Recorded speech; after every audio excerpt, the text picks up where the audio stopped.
लोकसभा चुनाव को लेकर भाजपा के पाले को छोड़कर कहीं भी कुछ भी ठीक नहीं चल रहा है। सबसे ज्यादा खराब स्थिति में अखिलेश यादव चल रहे हैं।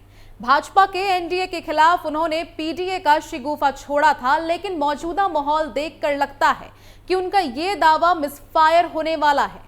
पहले स्वामी प्रसाद मौर्य, फिर पल्लवी पटेल और अब सलीम शेरवानी के बागी तेवर ने उनके पीडीए मुहिम को काफी धक्का पहुंचाया है। ऐसा लगता है कि पीडीए के प्रति उनकी प्रतिबद्धता पर उनकी ही पार्टी के लोगों को भरोसा नहीं हो रहा है। ऐसे में जनता के बीच वो अपने इस संदेश को कैसे संप्रेषित कर पाएंगे, इसे लेकर सवाल उठने लगे हैं। वहीं अब स्वामी प्रसाद मौर्य को लेकर नई अटकलें सामने आने लगी हैं। तो क्या है वो नई अटकलें? आज के स्पेशल स्टोरी में आपको इसी के बारे में विस्तार से बताएंगे। नमस्कार, आप देख रहे हैं कैपिटल टीवी की स्पेशल स्टोरी और मैं हूं आपके साथ राजप्रीत कौर।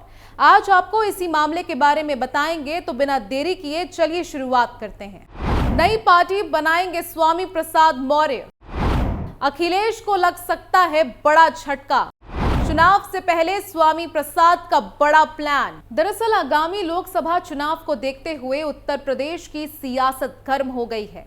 हाल ही में पार्टी के सभी पदों से इस्तीफा देने वाले पूर्व कैबिनेट मंत्री और समाजवादी पार्टी के नेता स्वामी प्रसाद मौर्य को लेकर नई अटकलें सामने आने लगी हैं।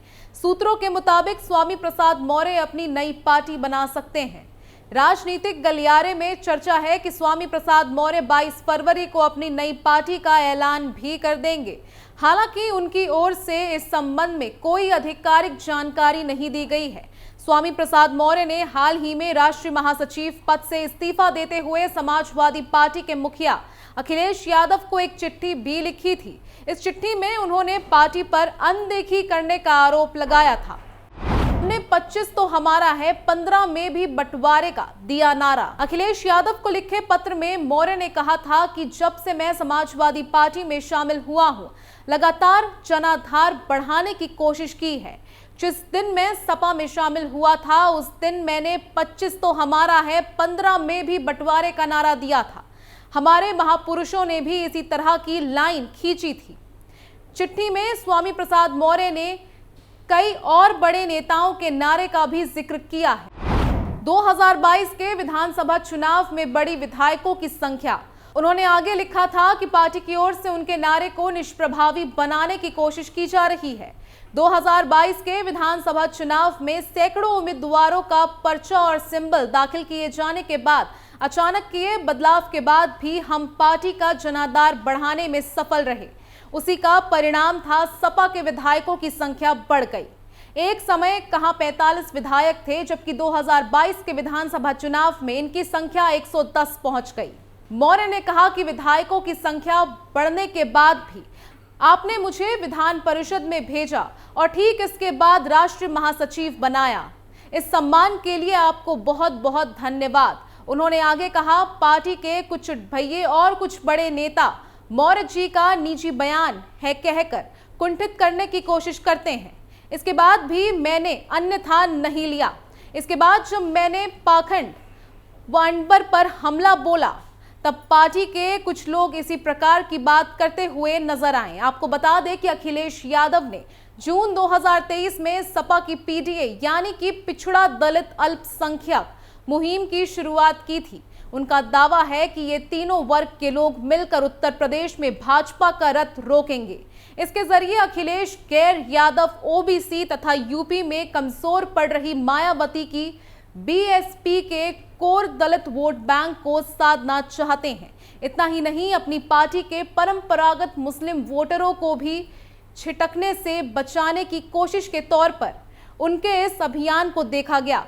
हालांकि उनका यह अभियान बीजेपी को कोई नुकसान पहुंचाता, उससे पहले उनकी ही पार्टी को जर्जर करने की वजह बनता जा रहा है।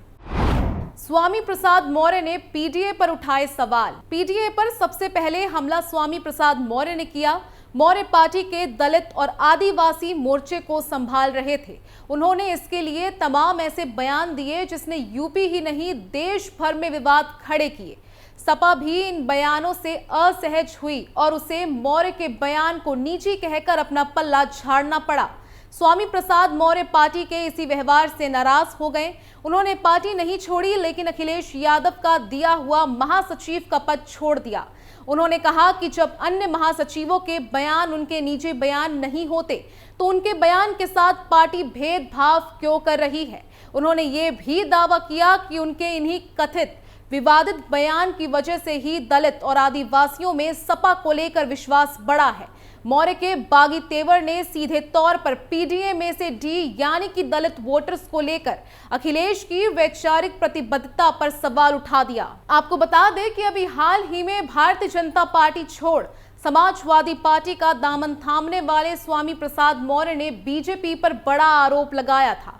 उन्होंने ट्वीट कर दावा किया था कि बीजेपी कार्यकर्ताओं ने उन पर और उनके काफिले में चल रही गाड़ियों पर हमला किया और तोड़फोड़ की। स्वामी प्रसाद मौर्य ने दावा किया कि उनके रोड शो के दौरान बीजेपी के लोगों ने उनके कार्यकर्ताओं पर जानलेवा हमला किया। उन्होंने इस घटना की निंदा करते हुए कहा कि लोकतंत्र को लाठी डंडे कट्टे और हिंसा से कमजोर नहीं किया जा सकता। वहीं स्वामी प्रसाद मौर्य ने ट्वीट किया कि निर्धारित रूट पर रोड शो करते वक्त भाजपा के गिरोहबंद लोगों द्वारा मेरे ऊपर व काफिले में चल रही गाड़ियों को बुरी तरह से तोड़फोड़ व कार्यकर्ताओं पर जानलेवा हमला करना बीजेपी की हताशा का प्रतीक है। मैं घोर निंदा करता हूं। लोकतंत्र को लाठी डंडे कट्टे व हिंसा से कमजोर नहीं किया जा सकता। वहीं स्वामी प्रसाद मौर्य पर हमले को लेकर अखिलेश यादव ने भी ट्वीट किया। उन्होंने अपने ट्वीट में लिखा कि स्वामी प्रसाद मौर्य जी पर हुआ हमला हारते हुए लोगों की अति निंदनीय हरकत है।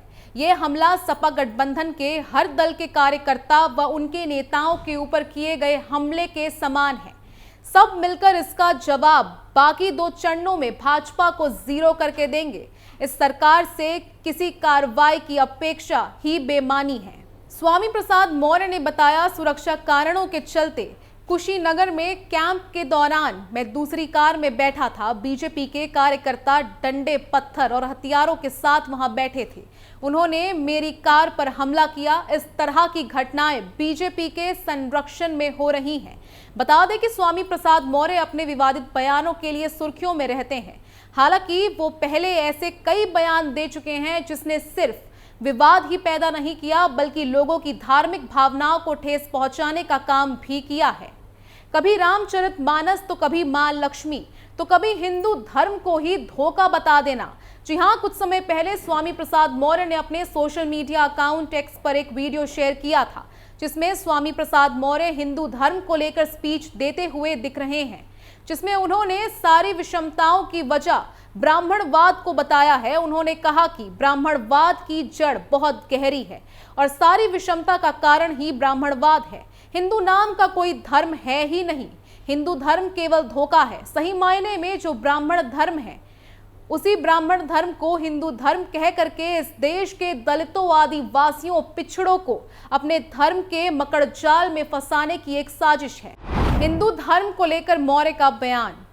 सपा नेता ने कहा कि अगर हिंदू धर्म होता तो आदिवासियों का भी सम्मान होता है, दलितों का भी सम्मान होता, पिछड़ों का भी सम्मान होता। लेकिन क्या विडंबना है, हमारे महापुरुषों ने एक लंबा संघर्ष किया जिसका नतीजा है कि आज हजारों सालों की गुलामी से निजात पाकर हम सम्मान और स्वाभिमान के रास्ते पर चल पड़े हैं। स्वामी प्रसाद मौर्य ने इस दौरान राष्ट्रपति द्रौपदी मुर्मू का भी जिक्र कर दिया कि उन्हें भी मंदिर के अंदर जाने से रोक दिया जाता है क्योंकि वो आदिवासी समाज से आती हैं, जबकि उनके अधीन मंत्रिमंडल का एक मंत्री उनके ही सामने मंदिर में प्रवेश कर सकता है क्योंकि वो ऊंची जाति का है।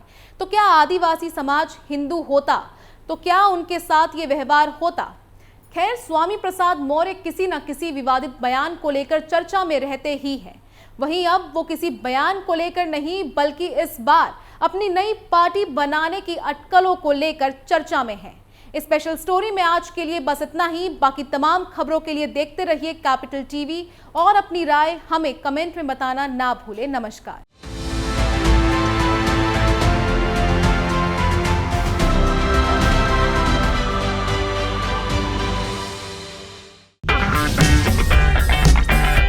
अगर आपको हमारा वीडियो पसंद आया हो तो इसे लाइक करें, हमारे चैनल को सब्सक्राइब करें और हाँ, बेल आइकन दबाना ना भूलें।